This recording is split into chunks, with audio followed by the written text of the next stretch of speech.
আমার মতন অনেকেই আছে ছাত্র জনতা, তাদের মাধ্যমে ডক্টর ইউনূস কিন্তু আজকে ক্ষমতার মধ্যে বসেছে। অনেকজন মাজলুম মানুষ আছিল, তাদের কেস মামলা সব কিছু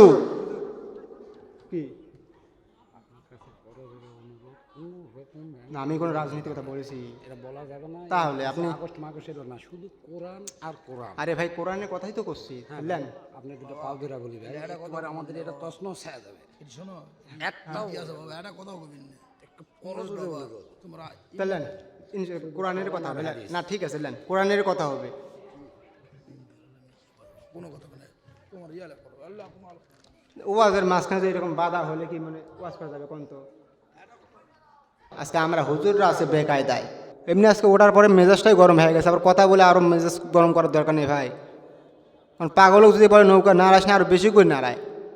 এই জন্য ভাই মাথা ঠান্ডা আছে, ঠান্ডা থাকতে দে, কথা বলিস না ভাই। ঠিক আছে, কোরআনের কথা হবে, সমস্যা নেই ভাই।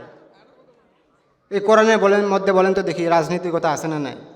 এই নামাজের কথা আছে 82 বার, হজের কথা আছে একবার, জাকাতের কথা আছে একবার, আল্লাহ জমিনে আল্লাহ দিনকে প্রতিষ্ঠিত করা লাগবে এই কথা আছে 905 বার। আল্লাহকে এমনি এমনি দিয়েছে? ওইটাই তো কোরআন আলোকেই বলতেছি।